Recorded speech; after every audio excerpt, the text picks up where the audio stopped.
Vous avez évoqué la question de la rue arabe. Je voudrais qu'on en parle beaucoup. On dit la rue arabe, on voit la colère de la rue arabe, comme on dit, et notamment après ce qui est apparu comme une énorme fake news, comme on dit aujourd'hui, c'est-à-dire ce mensonge du Hamas sur un hôpital palestinien qui aurait été sciemment bombardé par Israël, qui aurait fait jusqu'à 800 morts. Il s'agissait en fait d'un tir palestinien, une erreur de tir palestinien, et il s'agirait de 10 à 50 morts et non pas 800. Après cette fake news, ça a embrasé ce qu'on appelle la rue arabe. C'est quoi la rue arabe? C'est qui la rue arabe? Est-ce qu'il y a une unité de la rue arabe? Alors, il n'y a pas d'unité de la rue arabe. Il y a 22 États au sein de la Ligue arabe, enfin 21 plus l'autorité palestinienne. Et vous avez des populations extraordinairement différentes, mais qui, par définition, soutiennent peu ou prou les Palestiniens. Pour une raison archi simple, les Palestiniens sont des Arabes. Et pour 97% d'entre eux sont des musulmans. La rue arabe est évidemment par définition arabe et très majoritairement musulmane. De ce point de vue-là, on a quelque chose qui est d'une logique et d'une légitimité totale. Maintenant, souvenez-vous du printemps arabe, 2010, 2011, 2012 et les années qui ont suivi. Eh bien, les manifestations gigantesques, parfois tellement gigantesques qu'elles ont fait chuter des gouvernements et des régimes politiques, soutenaient en réalité leurs propres revendications dans leurs États respectifs.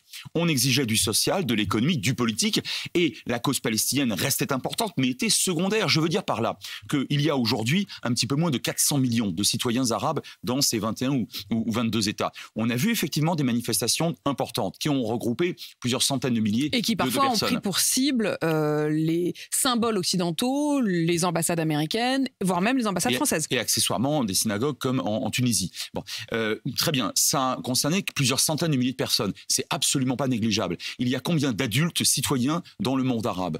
250 millions. Bien. Donc, vous voyez, donc moi, la rue arabe, elle existe. Je pense qu'il ne faut pas la fantasmer, il ne faut pas l'infantiliser, il ne faut pas la surestimer d'un point de vue géopolitique. Elle existe, il faut en tenir compte, mais en même temps, ce n'est pas une variable fondamentale sur le plan géopolitique.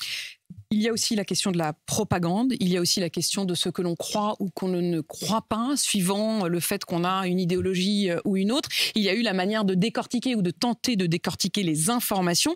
Et puis il y a eu ce tournant hier, Tsahal, l'armée israélienne, qui a décidé de montrer certaines vidéos qui ont été tournées par les tortionnaires eux-mêmes, par les terroristes eux-mêmes. Dans une de ces vidéos, notamment, il y a ce terroriste islamiste qui appelle ses parents et qui dit au téléphone papa, maman, j'ai tué 10 juifs, il s'en enorgueillit et il dit tu seras fier de moi. Il ne dit pas des Israéliens, il dit des juifs. Pourquoi la haine du juif? La haine du juif, pourquoi? Parce que le mouvement Hamas est un mouvement islamiste radical, donc frères musulmans, dans la charte constitutive duquel, en 1987, non pas les Israéliens, mais les juifs, sont considérés, je cite, comme des singes et des porcs. J'imagine que c'est plus facile d'égorger un porc ou peut-être un singe qu'un humain, et encore. Et le judaïsme est considéré comme une religion frelatée, fin de citation. Donc ça commence extrêmement mal. Et l'islamisme radical, de toute façon, a toujours entretenu une forme d'antisémitisme extraordinairement virulent et à la limite génocidaire, comme on l'a vu très concrètement le 7 octobre dernier. C'est ça le problème. Et j'ajoute un point important. Pendant le processus de paix qui a existé de 93 à 96 et jusqu'à 2000, bon, c'est ce qu'on appelle le processus d'Oslo. Le gouvernement israélien, c'était pas un gouvernement d'extrême droite, hein, c'est moins qu'on puisse dire. Hein. C'était le tandem Rabin-Pérez soutenu par la gauche radicale et par des partis arabes. De l'autre côté, l'autorité palestinienne de Yasser Arafat. Ça négociait qu'à un cas, ça fonctionnait à peu près correctement. Quels sont ceux qui, à l'époque, avaient décidé de casser le processus de paix d'Oslo en perpétrant déjà des massacres dans les rues civiles israéliennes, pas dans les quartiers arabes ou dans les villages arabes, mais dans les rues de Jérusalem, et notamment Jérusalem-Ouest et Tel Aviv, c'était le Hamas. Donc à chaque fois, vous avez la politique du pire, d'une part, y compris face à l'autorité palestinienne, et d'autre part, une politique très violemment antisémite. Avec une immense difficulté qui est aussi la question de la perception selon que vous êtes d'un côté ou de l'autre. La reine Rania de Jordanie, alors même qu'Emmanuel Macron il est en Jordanie et s'apprête à échanger avec le roi de Jordanie dans quelques heures, elle a accordé une interview à CNN hier soir dans laquelle elle parle justement de ce deux poids, deux mesures suivant que l'on est du côté occidental ou du côté arabe. Écoutez. Nous sommes choqués et déçus par la réaction du monde face à cette catastrophe. Lorsque le 7 octobre s'est produit, le monde a immédiatement soutenu Israël et son droit à se défendre. Puis il a condamné les attaques qui se sont produites. En revanche, ces 2 dernières semaines, il n'y a eu que du silence. On nous dit que c'est mal de tuer une famille entière. Mais est-ce que c'est bien de les bombarder jusqu'à ce que la mort s'en suive ? Il y a 2 poids, 2 mesures et c'est choquant pour le monde arabe. Nous considérons que l'Occident ne se contente pas de tolérer cette situation, mais qu'il en est tout simplement complice, ce qui est horrible et nous déçoit tous profondément. Dans ce contexte, ça risque d'être assez compliqué, les discussions avec le roi de Jordanie. Alors le roi de Jordanie, dont il faut rappeler qu'il est extrêmement modéré, hein, que d'ailleurs son régime est pro-occidental. Enfin, il est tenu à bout de bras sur le plan économique par les États-Unis. Enfin, sa femme dit là que les Occidentaux sont complices, pas seulement, pas seulement spectateurs, complices. Oui, c'est un terme fort. Alors donc c'est l'épouse d'un roi dont le père avait fait tuer des milliers de Palestiniens lors de Septembre Noir en 1970. On était déjà en Jordanie et c'était intra-arabe et ça ne gênait pas grand monde.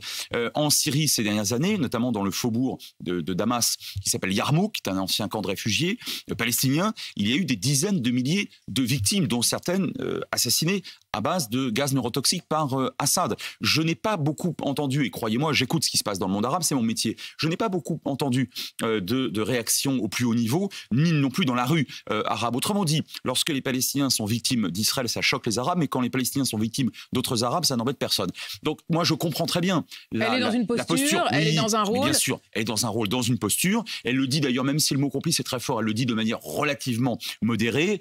Très bien, mais on peut surtout comprendre derrière ça que les dirigeants arabes modérés craignent effectivement que le Hamas agite en quelque sorte des cellules qu'on évoquait tout à l'heure pour tenter de mettre fin à leur propre régime. Autrement dit, ils ont peur du Hamas eux-mêmes et ils pointent le doigt pour se faire sur les Occidentaux. C'est pour cela également que notamment ni la Jordanie ni l'Égypte n'accueillent de réfugiés de Gaza. Pour l'instant, on a bien compris que la frontière, certes, avait fait passer une vingtaine de camions humanitaires, mais seulement dans le sens Égypte vers Gaza. Dans l'autre sens, l'Égypte n'accueille aucun réfugié. Et certainement pas, puisqu'il y a 5 ans de cela, à partir de la bande de Gaza, le Hamas avait permis à des djihadistes de Daesh d'entrer donc dans le Sinaï égyptien et d'y massacrer plusieurs dizaines de soldats et de policiers en prière pendant le Ramadan. Donc on est là avec le maréchal al-Sisi chez quelqu'un qui craint comme la peste l'extension chez lui évidemment du conflit et l'arrivée dans des cohortes de pauvres gens réfugiés, parmi eux donc des militants du Hamas. D'ailleurs, ce qui nous permet aussi de rappeler, je le dis d'un mot, que le blocus de Gaza n'est pas un blocus israélien mais un blocus israélo-égyptien. C'est toujours intéressant de le rappeler. C'est-à-dire qu'il n'y a pas qu'Israël qui bloque la frontière, Israël, il y a effectivement l'Égypte dans le sud. Il y a 2 pays contigus à la bande de Gaza, il n'y en a pas un. C'est l'Égypte et c'est Israël. Qui, elle aussi, donc, referme les frontières. L'Égypte, un mot, puisqu'il y aura vraisemblablement une rencontre entre Emmanuel Macron et Al-Sisi. Qu'est-ce qu'on peut en attendre dans ce contexte ? Davantage d'humanitaire. Sur le plan politique, franchement, pour l'instant, on ne peut rien faire. On est en phase de guerre et les Israéliens, de toute façon, rentreront dans la bande de Gaza. En revanche, de l'humanitaire. Et d'un mot, je le dis aussi, les ricaneurs très paresseux en général sur le poids ou la puissance de la France dans la région se trompent. Nous avons d'excellents rapports avec l'Égypte, qui par ailleurs est l'un de nos principaux clients sur le plan militaire. Excellents rapports avec la Jordanie, sur le territoire duquel nous avons une base aérienne. Excellents rapports d'alliance militaire avec les Émirats arabes unis. Et par ailleurs, on l'a bien vu, nous entretenons de très bons rapports à la fois avec l'autorité palestinienne et Israël. Si vous êtes capable de me citer un autre État disposant d'autant de leviers, je vous félicite. Et puis on parle avec le Qatar. Est-ce que le Qatar peut être un des éléments qui permettent de faire sortir des otages ? Faire sortir des otages, oui, dans le cadre d'une très grande duplicité, qui est la marque de fabrique du Qatar, qui est quand même le soutien financier fondamental, non seulement du Hamas, mais des frères musulmans. Donc la politique du pire d'un côté, et puis lorsqu'on a besoin effectivement d'un relais pour faire sortir, et tant mieux de ce point de vue-là, des otages, on fait appel au Qatar, ce qui n'est pas quand même sans poser problème. Et on aura donc des discussions. Est-ce qu'on peut quand même espérer que certains otages sortent ? On a parlé de 9 otages français et de 220 otages en tout. Oui, la réponse est oui. D'abord, il y en a déjà 4 qui sont sortis. Le Hamas est composé de fanatiques, mais pas d'imbéciles. Les 2 premières otages à être sortis, c'était des Américaines. Donc, comme s'il s'agissait d'établir un coin entre les États-Unis et Israël. Mais je pense objectivement qu'on peut espérer la sortie d'autres otages.